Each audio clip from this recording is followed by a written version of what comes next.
What's up, gamers and straighties? CapCut has pissed me off for the final time. Yeah, we're starting here. I'm on some Kendrick shit. The last video I encountered some mild to severe difficulties. Now, as things usually tend to be with CapCut, I don't really realize the problem until after the fact. Because as mentioned in my first video ever, I don't know why, but CapCut will let you use the features that are blocked behind a paywall. And then when you try to export it, then it's like, actually, you can't do that.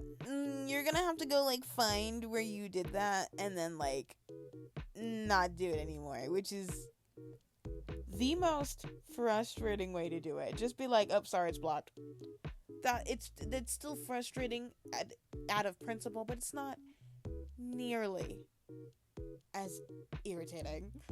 First thing it had me take out was like all the extracted audio, which was already, I was already like, okay, I need to start shopping for other programs, because that was really annoying, because I usually just tend to find the original video clips and then just extract the audio, so then I can like see the thumbnail of what I'm adding first, and then yada, bada bing, bada boom, right? Luckily enough, I also tend to just like have just raw audio because I use a website. I'll flash it up on the screen for a lot of memes, and then when I have to go find them myself, I use the video. So it wasn't that bad, but it still made me itch. This is a problem that has been a problem since I started making videos. There used to be a way to audio balance on CapCut without paying for it, but when I started making videos, that feature moved to be a exclusive premium member thing, which, you know, that's nice. That's awesome. That's really cool. But what really got me going, what really got my goat, was I did a bit that involved me changing like the overlay of the screen to be red because I was enraged over Blair in my last video. If you missed it, go check it out. It's pretty cool. And you can't do that for free.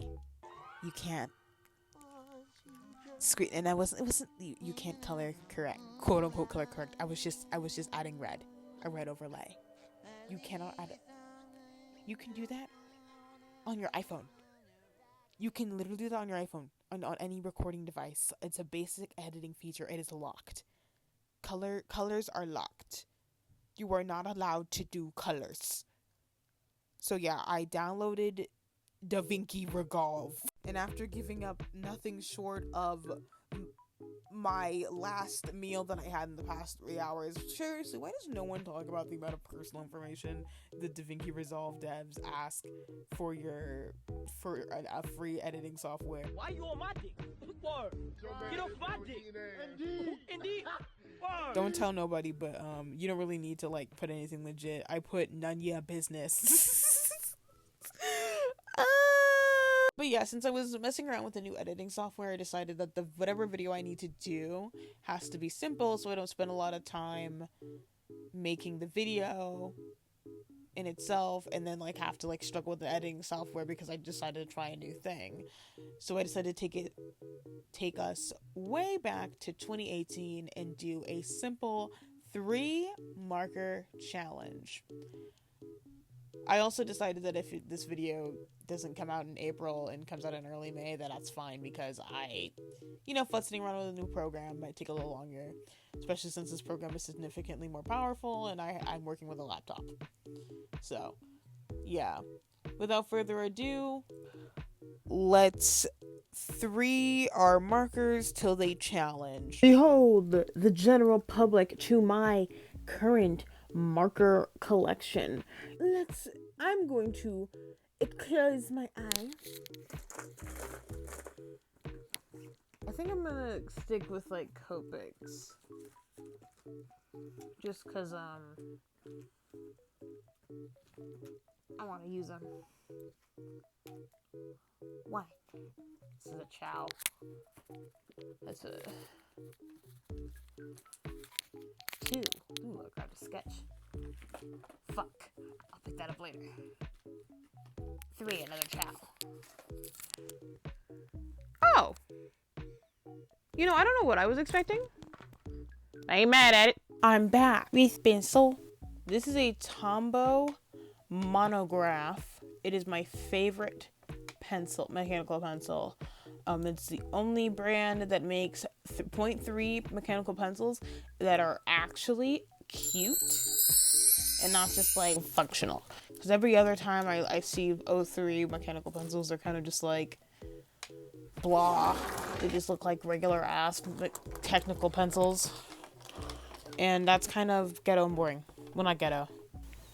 It's not cool enough to be ghetto. Anyways, let's swatch these colors. We got B23, a Phil Dan and Phil blue. I stayed near the blues and greens. I'm already liking the difference in tone between these two at least. A night blue, and then this one, from what I remember, is also quite deep. Okay, yeah, so here's the problem I'm already seeing. This olive green, this G99. I should have had them down in a row. You don't come to this channel for good decision making. Any whoosies. Ooh. I made a couple stuff. Things are moving around. Hold on. Again, oh god, it's too incredibly similar in tone. And this is not even that light. It's a mid. I have two very deep tones and then like a mid. I'll figure some shit out, bro. I'll do something. Something will be done. Right now, I'm trying to get through that damn video and figure some shit out. I did. So right now, as you can see here, I'm kind of just like fucking with the colors, see how they play around with each other, so I can see what I could do here. You know, I keep using rectangles when the sketchbook is square.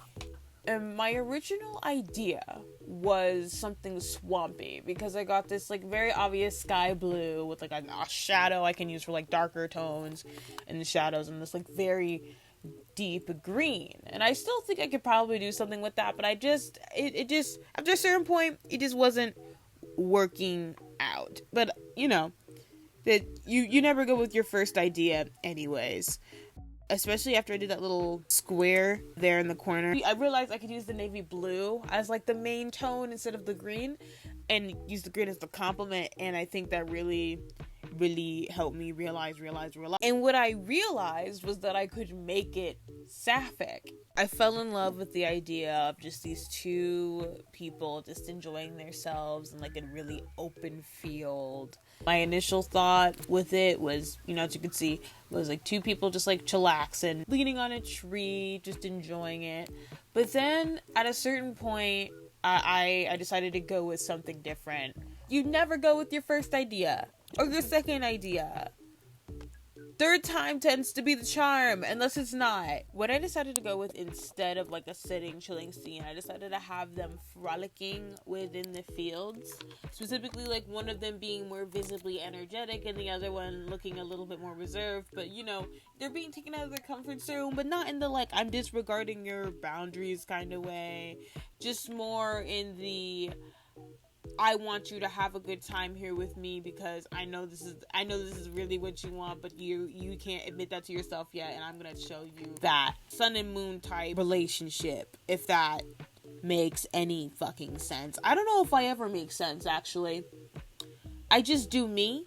Here, I start sketching out what I wanted, what those two girls could possibly like look like, because I fully intended going in on this to like make this like a completely unique one-off piece. I have two characters that I could use. I'm debating, you know, it'll be funny. Not funny, but the only reason why I'm debating on doing it is because I'm gonna be vague about who these people are.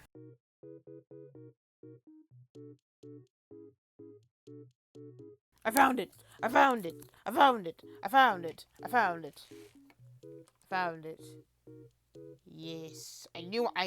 it was going crazy. thought it was going nuts, cuckoo, bananas, crazy. But it's here. Just to put it up on screen, but I wanted to...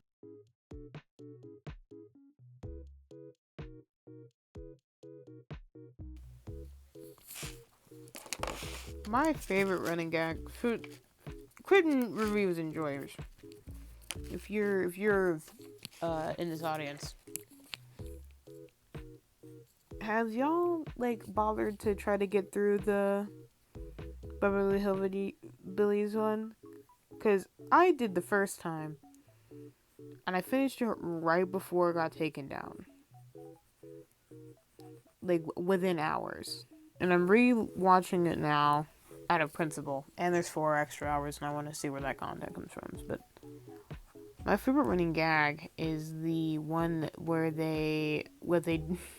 where he mentions a thing after like the 12-hour mark, and it's just like, which would be blankety blank today, and usually it was just for money, obviously because inflation. But then he starts doing it with people and objects and shit. It's good. It's entertaining to me. Okay, so truth be told, I was being vague because I didn't have, like, I knew I was gonna use a younger Dinasha, because, like, this has, for guiding somebody into, like, a more free lifestyle is so Dinasha coded, especially in her elven 20s, which could just be, like, her first century. Well, her second century, because I think elves mature at a century, like, so, second century. Anyways, besides the point, I feel like Dinasha, especially at that time of her life, was a leader in a lot of people's, whether she knows it or not, like, path to finding their true selves. Whether or not it was started off as just like, oh, I'm following this pretty girl, but this pretty girl is kind of like deep. So yeah, no, the other chick has like no significance whatsoever. Someone Dinasha had a fling with in her 20s. They parted ways. I think I definitely want to do more pieces showing Dinasha at this age, because a lot of really key things happen at this time. Some that I have to keep a little bit closer to me, because there are some people who can't know certain things, as it tend to be campaign spoilers. Yeah, you thought being a loyal subscriber would get you secret lore? No, because I expect everyone I talk to on a regular basis to watch my YouTube videos, bitch. Because, like, this is just like a fun period in her life. I'm so sick. I talk about it kind of too frequently to not have any examples, and I think going through this part of her life would really help me develop more skills in comic making, because there's a lot of events. I just need to go through the events in her life in general, honestly. That was the plan in the first place, but like this piece really it made me realize like I can have a lot of fun with this, if that makes any sense. Another thing I think I want to do more often is more color challenges, because after I did like the navy blue silhouettes, and like I forgot my most basic techniques of like with darker, more saturated colors you need to be a little bit more slow and precise. I was used to like doing quick strokes, and I clearly I'm not as good as I used to be, because I fell off the horse.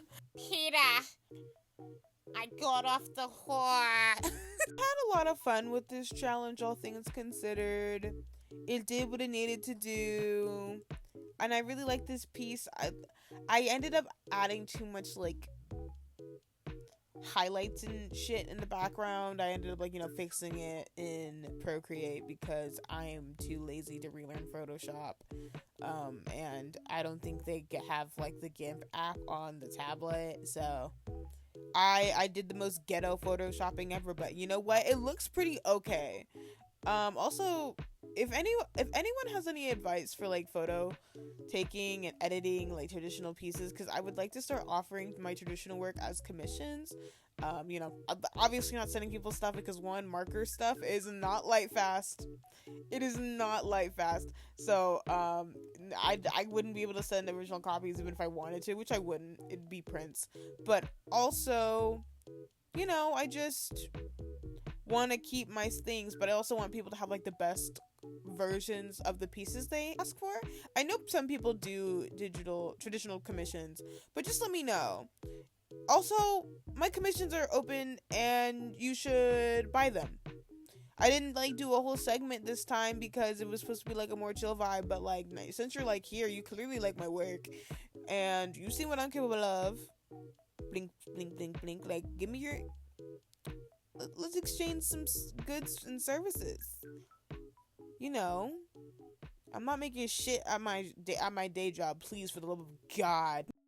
I don't want to buy. I just bought refills too. You didn't want to act a fool or act a clown when I was trying to buy refills. You didn't want to act a fool or a clown? I like Dinash's pose, but the other girl, she looks a little stiff. I want to choose to interpret it as just like that her being her overall personality, and that's just like how it is, comparative to Dinash's freeness, but like I wanted to look more like she's being dragged. So that's something to note. But like the tree was meant to like signify like her coming out of the shade and into the open field of freedom or something. Some cornball shit like that. I don't like the way DaVinci Resolve does the voiceover. It kind of makes me have edge. I wish I could see the video. It's so.